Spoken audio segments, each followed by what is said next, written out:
And it goes back to the 20-5 that the Grizzlies had without Ja in the past. You can win. You can still win this game, and I think they will today. You can still win this game without Ja if you play the kind of defense and you rebound the way you're capable of, the way you were for most of that game against Golden State in Game 4.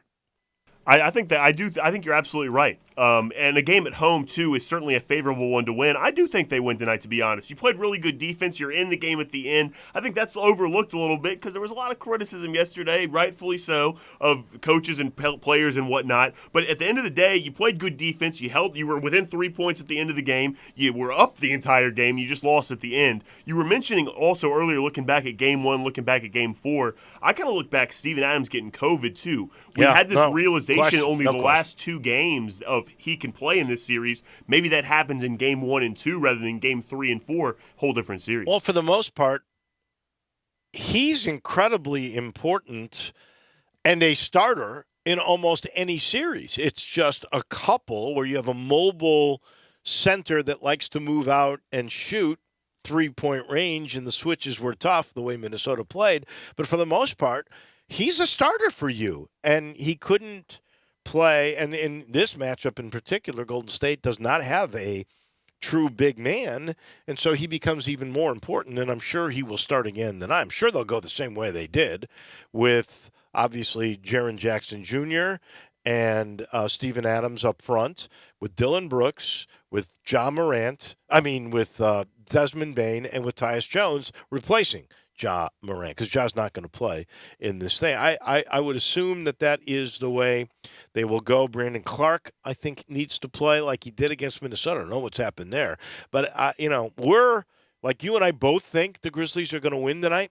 I think we are definitely in the minority, and Vegas is saying Golden State by 4. 4 points, really? Yeah. On the road. Well, I guess that makes sense if you consider that, at least in the playoffs, it seems like they've been given 5 points to the home team. Well, it was like 9.5 at the end of the last game. Makes sense it would be 4. When the Grizzlies started in the first game at Golden State, I think it was like 6.5, right? I think that's what right. It was. Yeah. No Ja, when they knew no Ja, that went up 4 points. Without Ja Morant. So Ja's worth 4 points. It's 4 points. To me, that's what they're doing. I can't swear to that. I'm not John Harden, the gambling expert.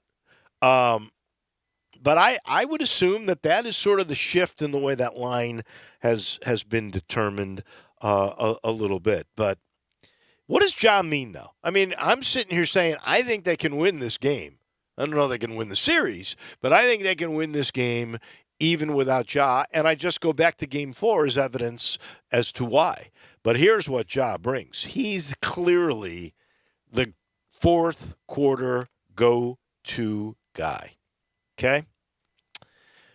What does he do? Well, he has scored in this series alone 42 points in clutch time scoring. That is last 5 minutes of a game within 5 points is the margin. Either way. 42 points in postseason in clutch time scoring. That leads the NBA. His average in the series is 38.3 points, 6.7 rebounds, and 8.3 assists. That's what you are missing. A guy who's averaging over 38 points, and he's your go-to guy in the fourth quarter. And I think that might be his best skill set, too, honestly. You saw how much the Grizzlies needed buckets down the stretch in the last game. And even good players, the best players in the world, some of them, can't make shots in those moments. And Ja clearly has proven with those stats that he can. But, again, the recipe is there. And, here's the one intangible that to me is critical. And it's very evident. When they were 20-5, I've said this before, but I think it is worth repeating. When they were 20-5, they had Desmond Bane playing like Ja. And unfortunately, Desmond is just not the same guy, and it's injury. You can tell he doesn't have the lift in his legs. And you're a coach. You know that especially a deep shooter, your legs are what power your shot. And if you are not able to have that lift, and a bad back would be part of that. If you don't have that lift, you can't make those shots. And clearly, he's so short because he's not getting the lift. Most of his misses are front rim. You're absolutely right. Like you said, your hamstring connected right with the back, and that everything affects everything in that regard. They really need somebody to make shots that Desmond Bane was making during the season, whether it be Desmond Bane or Tyus Jones or Dillon Brooks. Dillon Brooks can make up a lot of ground with a lot of people, I think, tonight with a few of those shots going in tonight. Well, here's what I think. I think if he's 2 for 17 and he takes another 3, somebody ought to smack him. Desmond Bane, maybe. If he's not going to make shots, you might as well smack him. Look, I said this yesterday when all the complaining was going on. You have to have Dillon Brooks in the lineup, especially without Ja. Because Dillon can make things happen. First of all, he's your best perimeter defender. We know that. And he disrupted them. That's part of the reason why they were in that game. He was making it difficult for Golden State to get into the paint and score. The Grizzlies, for the first time in the series, 1 point in the paint. He was harassing the perimeter shooters, and that is his role. He had 8 assists in that game, too. I'm not saying to you he's the greatest facilitator of all time, but here's what he can do. Like, Ja breaks you down, and that's why he's the clutch time scorer, and he can create his own shot. Even though Dillon doesn't score as often, he does create openings. He brings attention to him because he can get past the first guy. When that happens, he can find somebody else. But he takes too many shots. Even when he's scoring at a good rate, look at the volume of shots. I think this is on the coach to say, look, if you're not hitting your shots, I still need you out there. Set up other people. I go back. I think Taylor Jenkins should have put the gloves on Dillon Brooks after he was like 0 for 10. Just say, hey, drive, and if you've got the hole, take it. But otherwise, set people up because your shot's off tonight. Doesn't have to be every night, but it's off tonight. And he does not seem to. And I mentioned this. Most players don't understand their own limitations. He's got to understand, especially when he's not shooting well, that it doesn't give you the green light because you're Steph Curry and eventually you're going to hit him. Because we've seen that eventually doesn't happen with Dillon Brooks. No doubt. And one thing you mentioned in the middle I think I find really interesting, and not to say that I'm excusing away missing all those shots, because I do think you are right. It was a little bit of a overkill, and he took some bad shots down the stretch as well. Well, the last one, other than the one he made at the end in garbage time, right. The one he shot from 26 or 27 feet, early shot clock when they're up 1 was a silly shot. Just poor shot selection, just like Triple J. He did the same thing. Yeah. I mean, their shot selection at the end was not very bright. No doubt about it. But you mentioned in the middle being willing to shoot those shots and mentioning his 8 assists.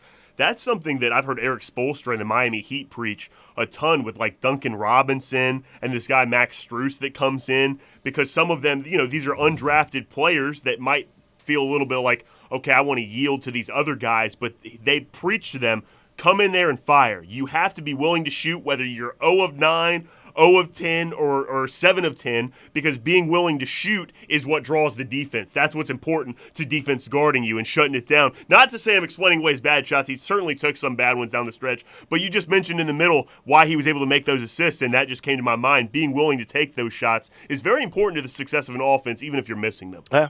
And the fact that he has the ability to get by people, because other than Ja, who else can really create his own shot? Desmond Bane, not quite at that juncture yet, and I'm not sure that's his bread and butter. I think he's improved his overall game from just being a catch-and-shoot guy. But can he really create his own shot? Can DeAnthony Melton create his own shot? Tyus Jones a little bit, but not on a regular basis. Your 2 guys are Ja and Dillon Brooks. And the only other one I could even think of is maybe back to the basket Jaren, but that's totally different than what you're talking about. But you still got to get him the ball. Yeah, that's right. He's not going to take the ball coast to coast and make a lot of moves. Not at all. Right? Or you're not going to give him the ball at the top of the key, set several screens, and have – no. But you might be able to ISO him down low and have him make moves. I would agree with that. So this is it. I got a feeling for the fans at home, they're gonna bolster themselves and they're gonna play really good physical defense, and they're somehow going to win this game tonight, send it back to San Francisco, where it will probably come to an end. I agree. I think they win here tonight. We might be in the minority too, but it's a home game, and the Grizzlies.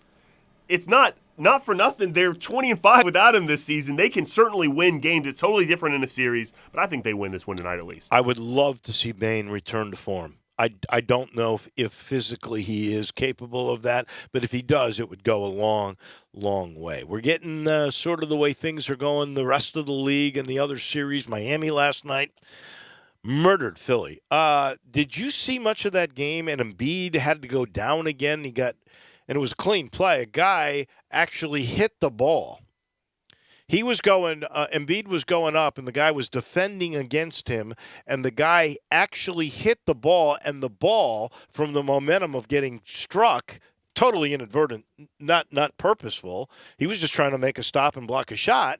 The ball inadvertently then hit Embiid in the mask, and he went down in pain. Doc Rivers went crazy. He didn't realize what had happened. He thought it was a cheap shot or something, and it was not. He got teed, which I don't think he should have gotten teed for. I thought the referee pulled the trigger a little too early on that one.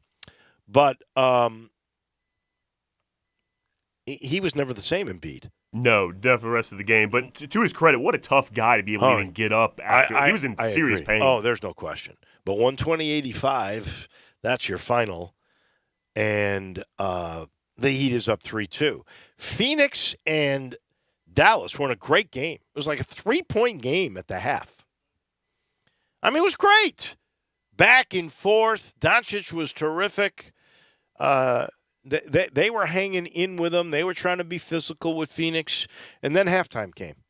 And I have no idea what the new coach of the year, Monty Williams, said at the break. But my goodness. The Mavs scored 34 points in the second half. Dallas scored 34 points, not in the quarter, in the half.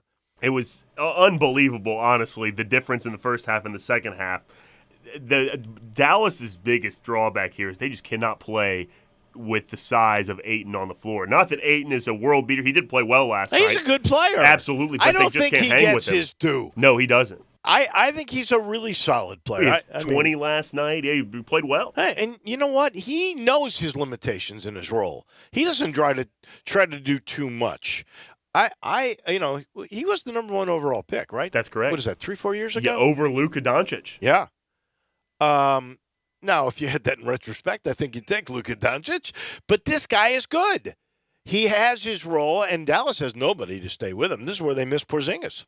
Yeah, well, I don't know how physical Porzingis could be with him either, but certainly just the physical size of Porzingis is more than Powell, who just can't hang with this guy. I mean, they got lucky the first possession of the game. They called a charge on Ayton going up against Powell. Totally lucky, though, because it was the only call that went their way the whole night. Right. Powell was just dominated the whole night. But Luka looked good. Brunson made some shots last night, but that, like you said, the second half was totally different. I couldn't believe the difference in the half. So now both the Suns, the number 1 seed, up 2-1. Miami up, 3-2, and Miami's up 3-2 on Philly. Those done? You think they're done?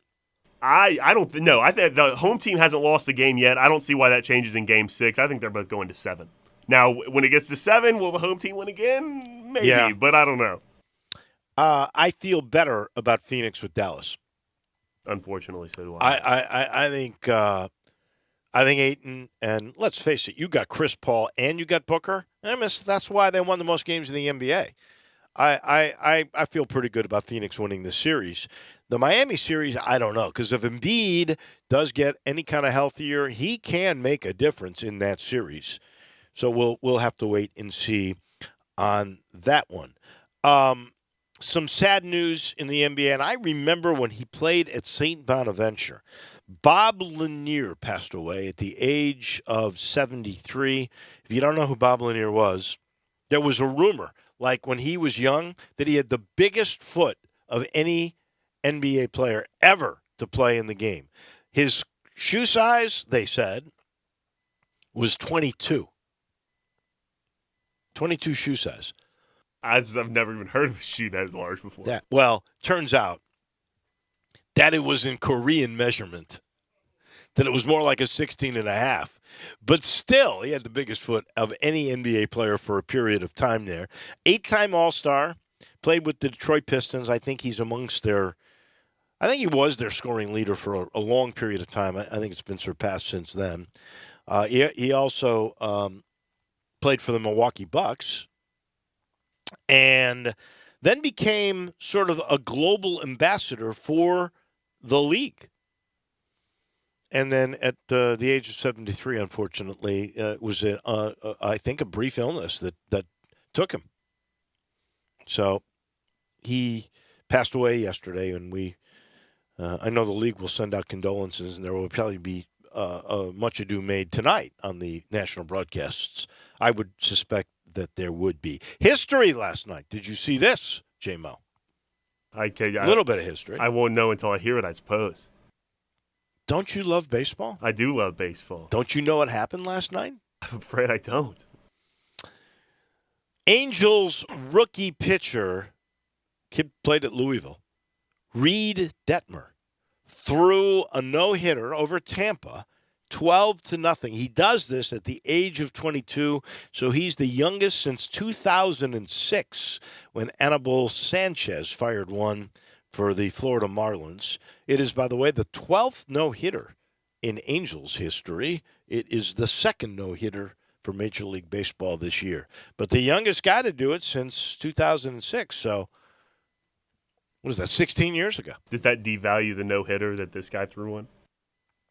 No, I don't think so. Well, we've never heard of him. He's a young guy, just got his first shot. Maybe he's the next Jacob deGrom. Well, no. He was a highly drafted guy in maybe 2018. But he's a good prospect then. I mean, clearly threw a no-hitter, I guess. Well, he was a high draft pick, and I think it was 2018. Go check it out. It's Reed Detmer. He played for Louisville. They had a great team that year. He was a high draft pick. I don't know what his progressive. He was drafted in the first round by the Angels. Yeah. 10th overall selection in 2020. In 2020, wow. So it's even less. So 2 years. I take it back. No, this guy's really good. Yeah. And he got a no-hitter. So also, Bob Lanier, third all-time scoring for the Pistons behind Isaiah Thomas and Joe Dumars. Right, but they came after him. He was the number one scorer in the history of the franchise for a period of time. Right ahead of Dave Bing and Bill Laimbeer is fifth. There you go. Bill Laimbeer, dirtiest player ever. He makes Draymond Green look like a choir boy. Bill Laimbeer, part of the bullies that used to beat up on poor Michael Jordan until Jordan got big and strong and beat the heck out of them. All right, last thing before we take a break is we got golf picks coming your way with Johnny Lyon and Mickey Barker. Jarvis Greer, we'll talk more Grizzlies with him at the end of this program.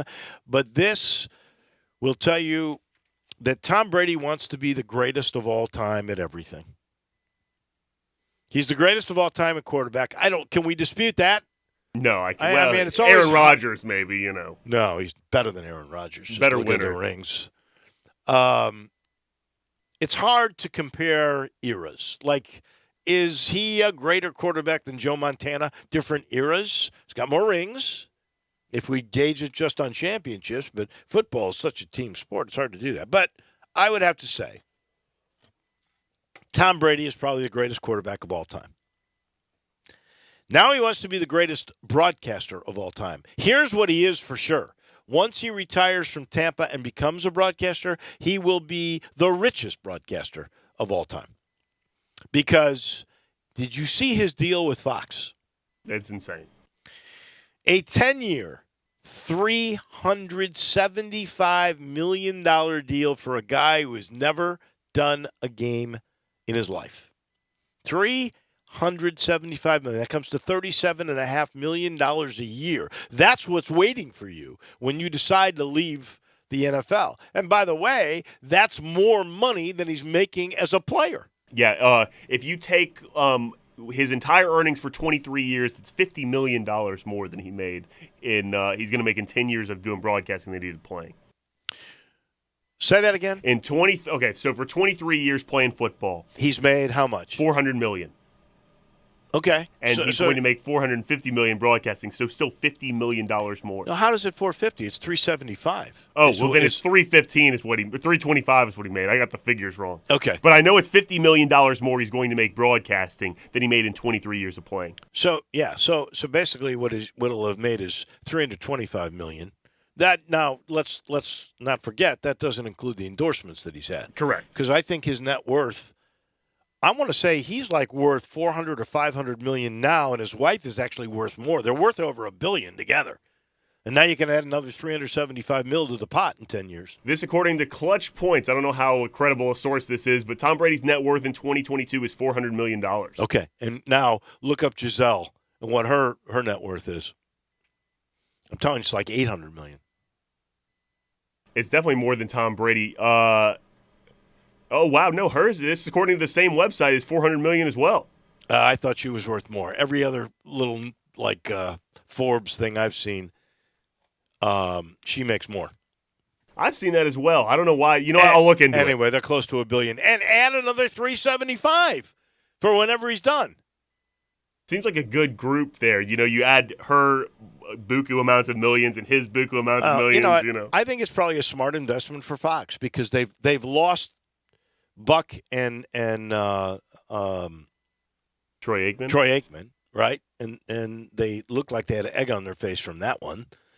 And then now they're going to pay this guy more than anybody, more than what Romo got. Boy, I'll tell you what, all these broadcasters, even Jim Nantz, they need to thank Tony Romo. Yeah. Because Tony Romo got the ante upped, and now everybody is cashing in. You need to cash in with our title sponsor. That, of course, is Homer Skelton Hyundai in Olive Branch. Homer Skelton Hyundai is a place where you'll never pay more than sticker price on any new car. That is exactly what Chris True, who's their general manager, will tell you. And believe me, this is a guy that is all about helping you, making sure the deal is right. He's got a whole team that does it that way. And he knows there's other dealerships in this time where the laws of supply and demand can be very demanding.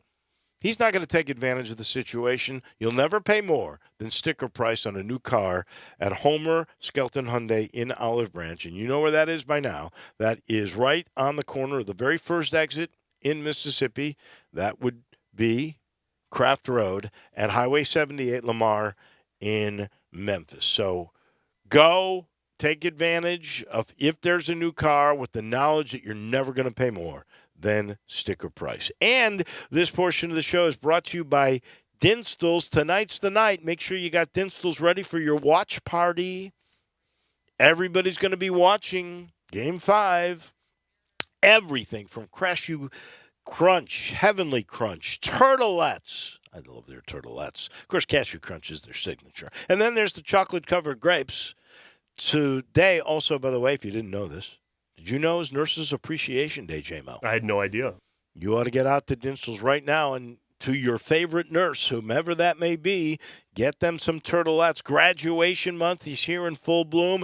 Dinstall's has 2022 molded in pure milk chocolate, a great gift for your favorite senior this year. So if you got somebody graduating from high school, you go in there and you just get 2022, and they will feast on that for a while. Stop by any of the 5 locations, Laurelwood, Germantown, Collierville, Pleasant View, where they make the candy, and, of course, downtown, to celebrate all the special occasions in your life. And I've just given you the Grizzlies game, Nurses Appreciation Day, and for anybody who's graduating. The perfect gift, the perfect answer. It's Dinstall's. We're back in a minute. We make golf picks, talk a little bit of golf. There's a bunch out there, and we get to that in just 1 minute.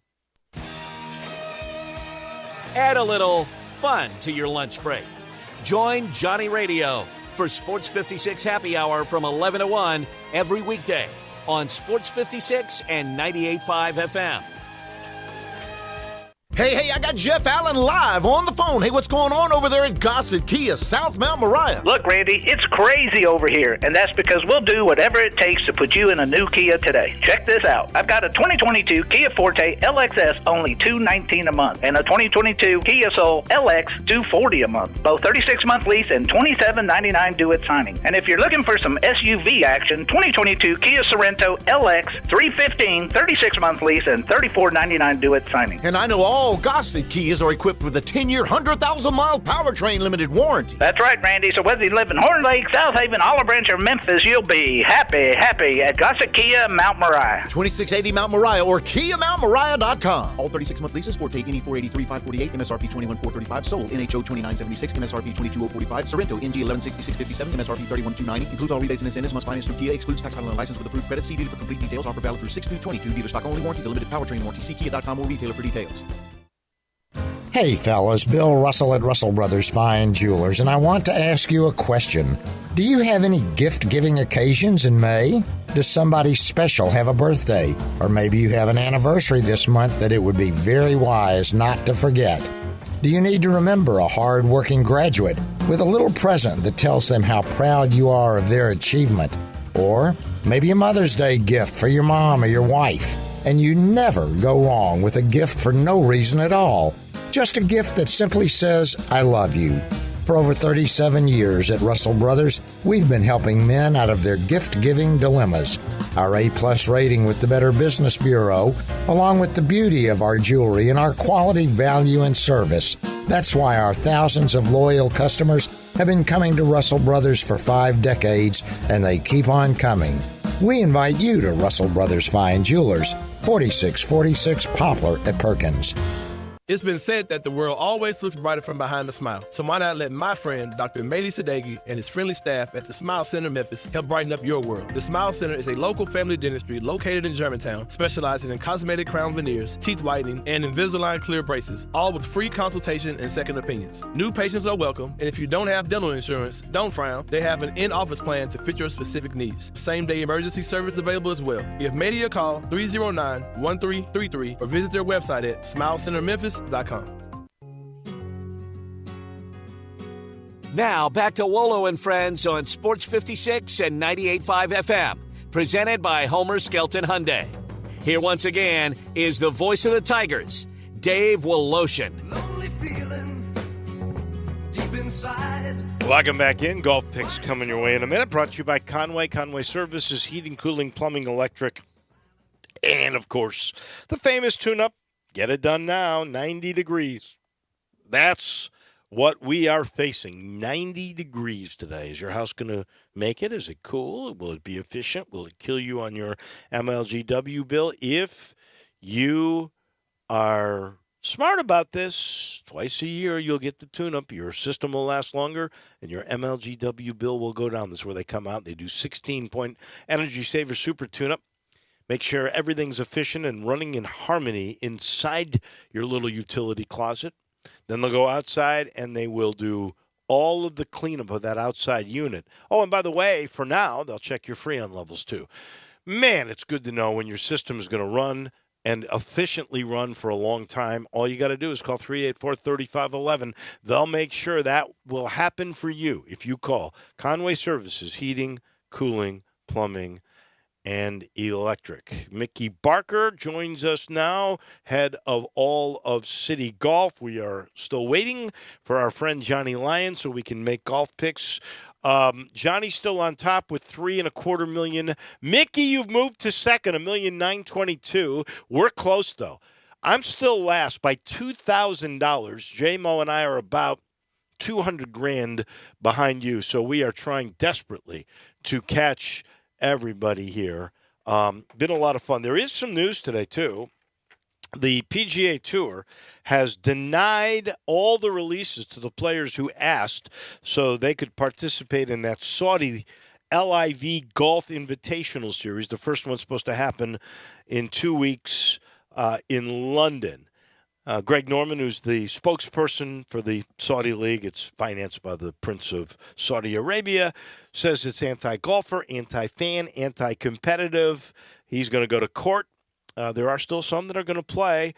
He says his legal reasoning, and he's got a bunch of good lawyers. Independent contractors can play wherever they want to. This is going to be fun to watch. I don't mind. I don't mind. I don't blame Jay Monahan for taking the hard line here.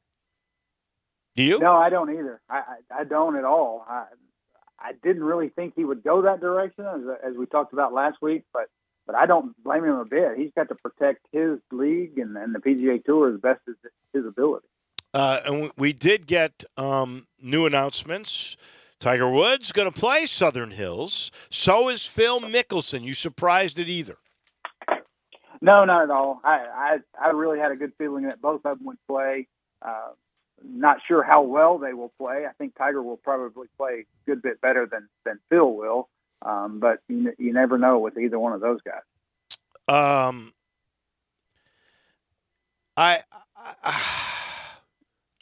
Phil's the defending champ, so you got to figure he's going to play, right? I mean, even though he's trying to get the heck out of Dodge, especially with all the book coming out that it's going to paint him in a pretty poor light. But I think you got to defend your championship, and you got to come out sometime. And then with Tiger, I'm excited, but I kind of was worried because Southern Hills, I've played it. It's not the walk that Augusta is, but it's not as flat as, say, St. Andrews, where he will play in the British Open. But it's going to be nice and warm there, which Tiger needs warm weather. Yeah. For all the other ailments that he had prior to the car wreck, he needs the warm weather and typically plays better in warm weather. So I look for him to play pretty well. I kind of do as well. I certainly hope that is the case. All right, let's talk a little bit about this particular matchup, the Byron Nelson, and I've said this for a long time. When celebrity golfers, the guy who the tournament is named after, when they pass away, their fields usually get very, very poor. And that's what happened with the Byron Nelson for many, many years. It was played in Las Colinas. That was a kind of a cool thing. He and his wife always came out. Like they were stationed at the Four Seasons, and that was really cool. And, he would shake hands with all the guys when they finished, and then he would talk with the winner when it was over. And once he passed, that field really diminished. This is the best field I've seen for this since Byron Nelson's passing. Right. It's a really strong field. I mean, you got a lot of the top guys in the world playing this week.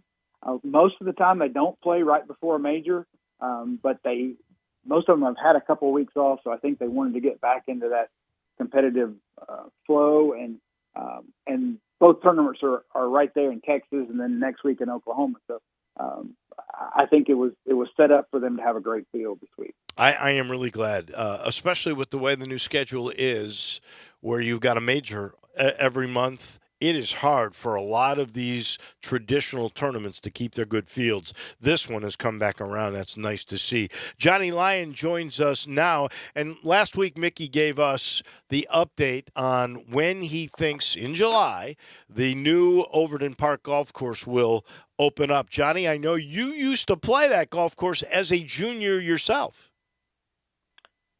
Yeah, growing up, I lived in Midtown Memphis and went to Snowden School for 9 years and rode my bike to Overton Park thousands of times. I mean, it was only a quarter to play over there. So throw my clubs on my handlebars on my bike and pedal over there. And remember so many things about Overton, especially like that there was a starter there that I'll never forget. He was kind of a mean old man with a big wart on his nose. And every time there was kids waiting to play, he would always make us wait and let the old men go in front of us. And but you go into the pro shop. It was a quarter to play golf. It was a quarter for a hot dog. It was a dime for a Coke. And they had these barrels of balls in there where, of course, they're all beat up balls, but you had a quarter barrel, the dime barrel, the nickel barrel. And, just thousands of kids out there all the time playing, and the Overton Park Open was I think the biggest golf tournament in the nation.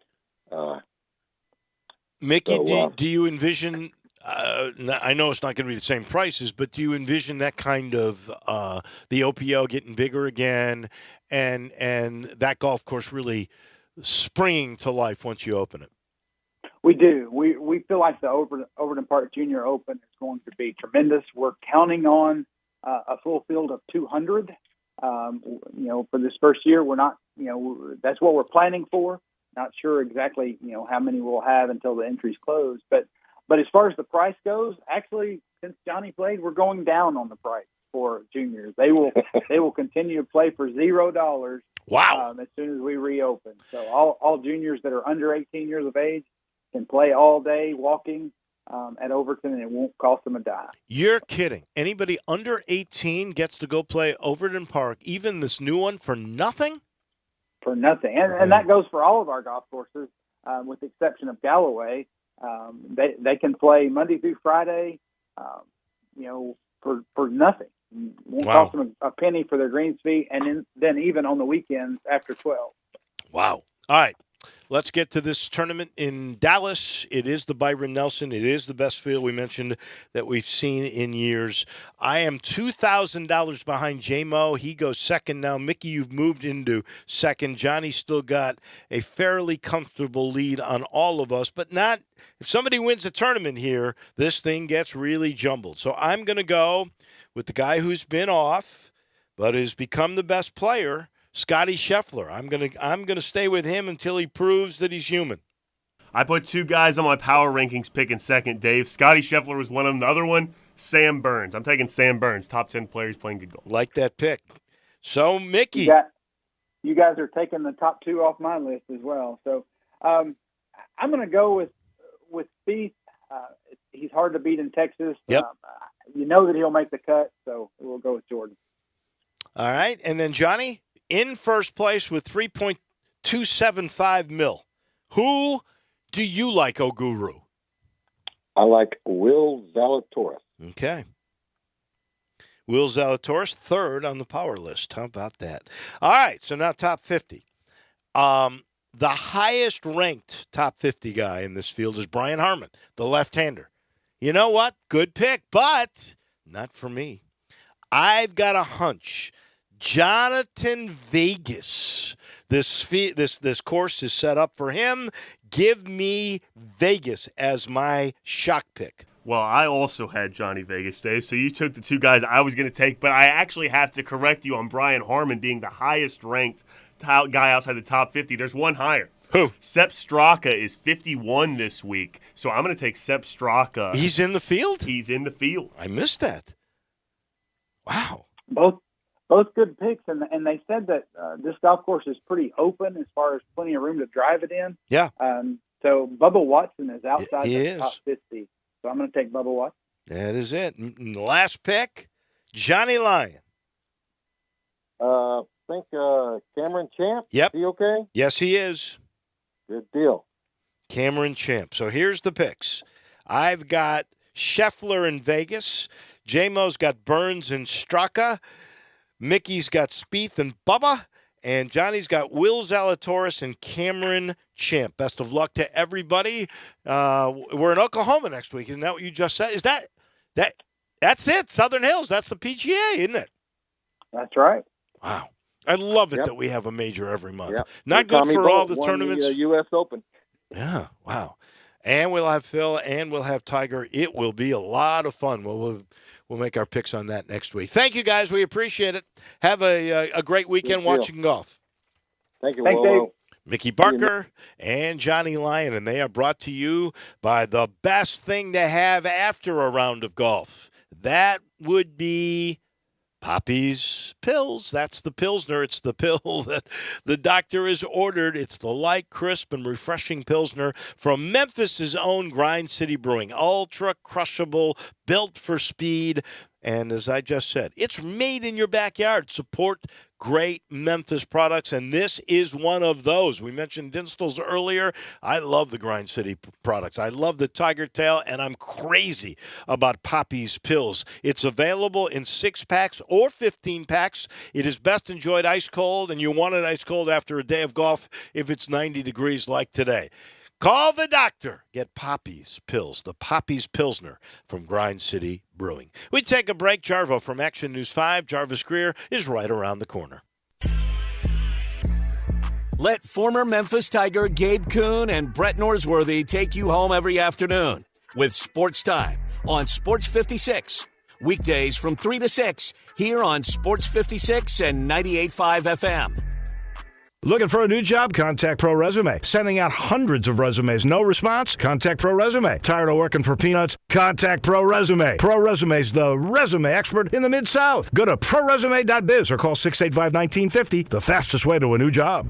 5-Ash Roofing, it's what we do. Roofing and siding, gutters too. We're the pros you can trust to get it done right. Call on us. 5-Ash Roofing, the name to know. 5-Ash Roofing, the only way to go. 5-Ash Roofing, it's what we do. 5-Ash Roofing. Is that not the corniest thing you've ever heard?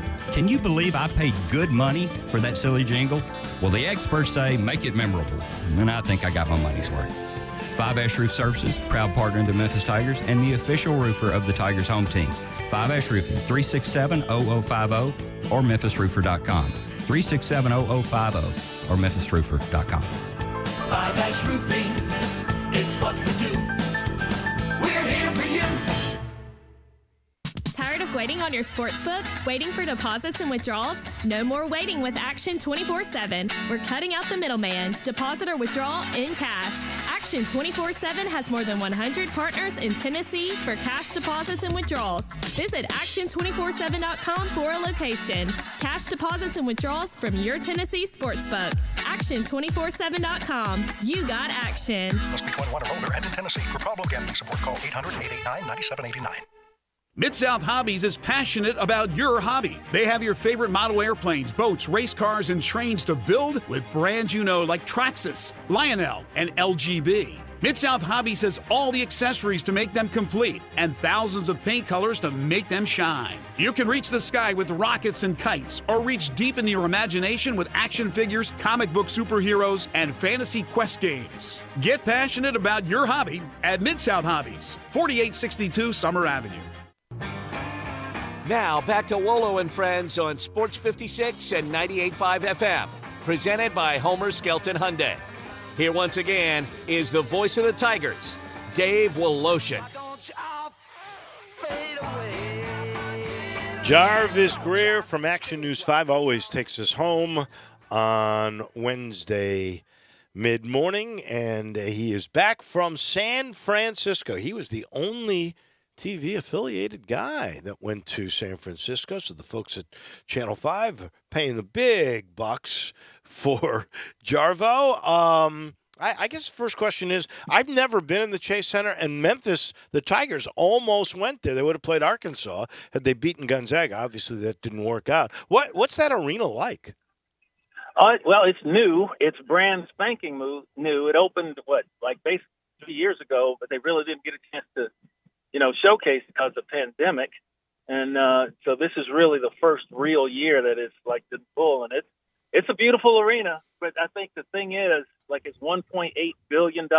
Yeah. Billion with a B. And I think the thing is about its location more than anything else, because it is right on the water, the San Francisco Bay. Wow. And it's just a beautiful area. And you can look across the Sausalito, and it's just really something to see. And inside, it's it's not that much better than FedEx Forum. I mean, other than the fact that it's new. I mean, it's kind of laid out somewhat the same. The colors are really pretty, but the concourses, I was surprised. The concourses, especially in the upper deck area, are not as wide as they are here in Memphis. I was But I was curious if there are new, since it's brand new, and how old is FedEx Forum now? It's like 15 years old, it opened in 14 years old. 2004. Yeah, okay. 2004, 18 years 2005. old. Wow, Yeah. it's older than I thought. Uh-huh. But what's are there other amenities in these new buildings that you don't get in those? Well, I'll tell you that the scoreboard, they spent millions, umpty-ump millions on that Jumbotron scoreboard they have. It's really something. It's fabulous. Think Jerry's World for a basketball arena. It's really something. That would be the major difference. Other than that, the seats are about the same. They're very comfortable. Now they're low. They have a few more seats in the lower bowl, but one thing about it, it's more of a corporate crowd out there. It's very expensive. They have the highest ticket prices in the league, right? And for good reason. I mean, San Francisco is one of the most expensive cities in the world, and they also have kind of an entitlement kind of a feeling. Hey, we've been there before. We're used to winning championships, so this is just, one step along the way. It's not like, oh, man, this is the best thing we ever did, like it is in Memphis. And also they have every major league professional team you can think of, every one, and two of them if you count Oakland right across the bay. And like Oracle Park, which used to be Pac Bell Park where the Giants play, is just down the way a little bit. It's also right on the water. Yeah, it's beautiful. It's a beautiful facility. So, whenever all these teams are playing like at the same time, so, they only get just, a little bit. They don't get the focus, that, a team like would be in a city like Memphis does. But, I mean, the crowd is, they get loud at times, but they're not like thundering. It got deafening when Steph Curry hit those free throws to put him in the lead there with 45 seconds left. That was the one time it got really, really loud, like comparative to like the Minnesota crowd or what we get on a regular basis at Memphis in the playoffs. I kind of felt that the Grizzlies gave away Game 4. You were there. Shot selection, Anderson's missed free throws, not having Steven Adams in at the end of the game and losing your advantage with rebounding. What was your sense of what occurred at the Chase? Well, I think the thing number one that's first of all correctable is free throw shooting. They were 20 of 22 in the game, and Memphis was, 9 of 16, 9 of 17. And that'll get you beat no matter what. That you will lose if you're playing really, really good teams. I don't know what it is about Memphis teams and free throws. Isn't it amazing? It's like, really. I don't know. Yeah, and that was tough, especially, Kyle bless his heart, he had a horrible day at the line, 2 for 7. And, if he hits a decent – if the Grizzlies hit a decent percentage at the line, they win the game. And then the shot selection is second. And the only thing I say about that is, Coach Jenkins gives them the green light. And he said their whole system is based on if you see it, you feel it, shoot it. They want them to shoot the ball. And, everybody's pointing at Dylan Brooks. Hey, why is he shooting so much? Why? He did take a couple of shots down there toward the end that were early in the shot clock that you would think, hey, look, you got the lead, you got the ball, run the clock, make them chase you around, and then go to the bucket. But, he hit a dagger 3 like that at Minnesota, and that must have been, in that game where they came back from 25 down in the second half. He got hot late, and he was like 4 for 18 in that game. But most of the buckets he hit were late, and that's Dylan's mentality. He's going to shoot. If he sees it, he's going to shoot it. And also, with Ja being out, the main difference in that game is the Golden State had their closer, and Steph Curry and Memphis didn't with Ja on. True, but even their closer, who is a great shooter, what did he do? He took it to the hole. All of his points at the end of the game came from the free throw line. You're up You're up by 1, under a minute to go. It's early in the shot clock. And here's Dylan Brooks, not a good shooter, not like Steph Curry, and he takes that 3. You're calling it a dagger. If he'd gone to the hole, I would feel better because maybe he would have gotten a call and gone to the line. Well, that was the question that I asked at the end of the game. Do you think that experience helped them in that situation? Steph Curry's 33, 34 years old. Right. And he's got 3 championships under his belt. Dylan Brooks is, 25 now? And this is as far as he's been in the playoffs in the second round. And it's just things that you learn as you go along. And that's just experience. You got the green light to shoot, but should you shoot it? Do you do it? And these are decisions that they have to make on the fly, and that's part and parcel of scar tissue that you get as a young organization trying to learn how to win at this level. They know how to win. Now it's just winning at this level, the championship level. And Golden State's got the banners to prove that they've been there before, been there, done that, and they got the players that know what to do in those certain situations. I think that is the main thing there. But I do believe firmly if Ja had been healthy and been able to go, he'd close that game out, because you put it in his hands and let him do what he does, and there's nobody on that Warriors team, even if Gary Payton had still been able to play, that can hold him. Nobody. Yeah, well, he is. Payton couldn't hold him. He had 34 points in the first game against him. He's number one in the postseason in clutch time scoring in the NBA. You're right. There is no answer for that. So give me what you think happens tonight, because if they win, you're getting back on an airplane and headed back to San Fran. Yeah, I'll tell you what, it's really nice being here where we got some degrees. It was like 50 degrees out there. Well, you're going to get up to 90 of those degrees. I don't know if you're going to love that either. Oh, I'd rather be warm than cold. I'll tell you that. San Francisco's a beautiful city, and it is one of the premier cities on this planet. But it's just chilly. I mean, if you ever watch any TV show you watch based in California, you always like, hey, they're always wearing like leather jackets, sweaters, and stuff like that. It's cool out there compared to what we're used to here. But as far as what it's going to take tonight, same kind of effort that it took in the last game. They played really good defense, and that's why Dylan Brooks is out there, folks. Dylan and having Steven Adams out there, their rotation is a lot more what they're used to. Their defense on a string, and the Warriors might get open and hit a few shots, but most of the time they got a hand in their face, and that's what it's going to take. Another defensive effort like that, and as you saw, Steven Adams had 15 rebounds in that game, I think. To keep them off the boards, especially off their offensive boards. And so you get another effort like that, you got a chance to win. I mean, Tyus Jones finally broke out of his shooting slump. He was 0 for 4 the first game, right. 0 for 5 in game 2, and he broke out of his shooting slump as a starter and came in there and put up, 17 points, 19 points. I don't have the box score in front of me, but did a good job running the club, finally got his floater to go.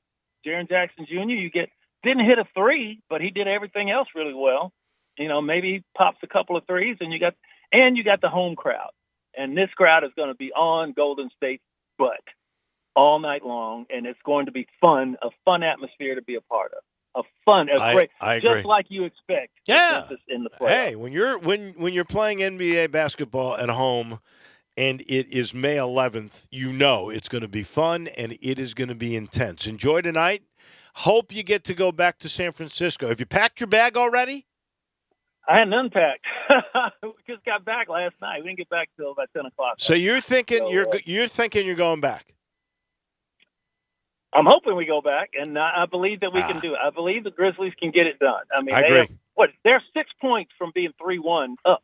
That's true. Series. Well, I agree with you on all fronts. Safe travels. We'll do this again next Wednesday. All right. Hoping to see you tonight, Dave. You got it. Dave's going to jump up there, take his shirt off, and wave it around like a helicopter in FedEx Forum.